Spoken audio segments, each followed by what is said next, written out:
વડોદરા શહેર કોંગ્રેસ સમિતિ દ્વારા ગાંધી નિર્વાણ દિવસે ગાંધી બાપુને પુષ્પાંજલિ. શહીદ દિવસ તરીકે ઓળખાતા ગાંધી નિર્વાણ દિવસ નિમિત્તે વડોદરા શહેર કોંગ્રેસ સમિતિ દ્વારા ગાંધીનગર ગૃહ ખાતે મહાત્મા ગાંધીની પ્રતિમાને પુષ્પાંજલિ અર્પણ કરવામાં આવી હતી. દર વર્ષે 30 જાન્યુઆરીએ ગાંધીજીના બલિદાનની યાદમાં આ દિવસ ઉજવવામાં આવે છે.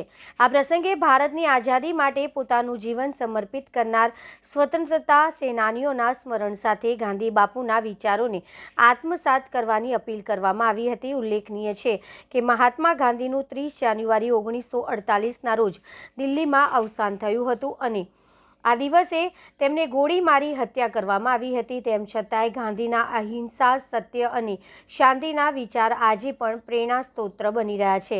કાર્યક્રમમાં વડોદરા શહેર કોંગ્રેસ પ્રમુખ ચંદ્રકાંત શ્રીવાસ્તવ, અમીબેન રાવત સહિત કોંગ્રેસના કાર્યકર્તાઓ તથા નગરસેવકો ઉપસ્થિત રહ્યા હતા અને સૌએ ગાંધી બાપુને ભાવભરી શ્રદ્ધાંજલિ અર્પણ કરી હતી. 30 જાન્યુઆરીએ રોજ નિત્ય નિયમના કાર્યક્રમ પ્રમાણે ગાંધીજી પ્રાર્થના સભામાં જતા હતા બિરલા હાઉસની અંદર. ત્યારે એ તો હથિયાર વગરના હતા. એમના ઉપર એક કાયરે નાથુરામ ગોડસે ગોળી વરસાવી અને લોકો કહે છે બહાદુરીનું કામ કર્યું. શું બહાદુરી કરી ભાઈ? અંગ્રેજોને કેમ નહીં માર્યા તમે? કેમ દેશની લડાઈમાં નહીં જોડાયા? એક હથિયાર વિનાના અને એક આટલી ઉંમરના વ્યક્તિ ઉપર ગોળી ચડાવી તો સહેજે છે, પણ ગાંધીજી વિચારધારા બની ગઈ.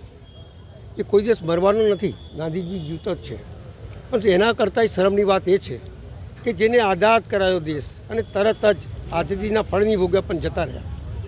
એ ગાંધીજીએ વિચારધારા મૂકી ગઈ કે સત્ય અહિંસા અને પ્રેમથી આખી દુનિયા જીતી જઈ શકે છે અને આખી દુનિયામાં એની વિચારધારા ચાલતી હોય. ત્યારે મારું માનવું છે કે આજે પણ જે રીતે એની વિચારધારાને ખતમ કરવાના જે પ્રયત્નો થઈ રહ્યા છે, કોઈ સાચી વાત બોલે તો એને પૂરી દેવું, ઈડીની રેડ કરવી, જુદા જુદા જુલમ કરવું, નોકરીમાંથી કાઢવું મૂકવું, ધંધા નહીં કરવા, એ વિચારધારાને મારવાની જે કોશિશ થઈ રહી છે એ વિચારધારા કોઈ દિવસ મરવાની નથી.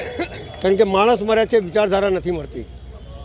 મારું માનવું છે કે કોંગ્રેસ પાર્ટી એ વિચારધારા લઈને જે આ દેશની અંદર જે અત્યાચાર ને જુલમ થઈ રહ્યા છે, જે રીતે બાબા સાહેબ આંબેડકરના સંવિધાનને ખતમ કરવાની કોશિશ કરી રહ્યા છે, સંવિધાન ઉપર ચાલવા નહીં દેવાનું એવી જે વાતો લઈને આવ્યા છે, એ કોઈ દિવસ ખતમ થવાનું નથી.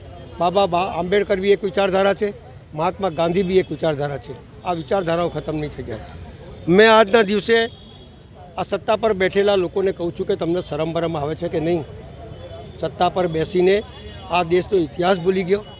આ દેશમાં જો ગાંધીજી ના હોત અને આઝાદી ના મળી હોત તો આજે તમે બેસી બી ના શકો.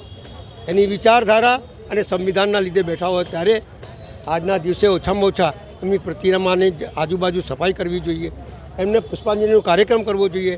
એ તો કરતા નથી, પણ જે કરવા જાય છે એને પણ રોકે છે. આ જોઈ લો તમે, તમારા સામે છે. એટલે હું તમામ મારા કોંગ્રેસના સાથીઓને, કોંગ્રેસ કાર્યકર્તાઓને અને કોંગ્રેસ પાર્ટીને કહું છું કે આપણા વડીલોએ જે આ દેશ આપણને આઝાદ કરાવીને આપ્યું છે, મહાત્મા ગાંધી હોય, વલ્લભભાઈ પટેલ હોય, સરદાર વલ્લભભાઈ પટેલ હોય, આંબેડકર હોય, જેટલા નામી સુખદેવ, રાજગુરુ, ભગતસિંહ, આ બધા લોકો જાને અંજાને જેમને લાઠી ખાધી, ગોલી ખાધી, ફાંસીના માચડે પર ચડી ગયા, એવા લોકોને યાદ કરવા જોઈએ અને જે આઝાદી આપ્યું એને મૂલ્ય સમજવું જોઈએ અને સત્ય અને અહિંસા, જે પ્રેમ, આદર જે આપી ગાંધી બાપુ શીખવાડીને ગયા છે એ વિચારધારા પર ચાલી આ દેશને મજબૂત કરવું જોઈએ એવું મારું માનવું છે.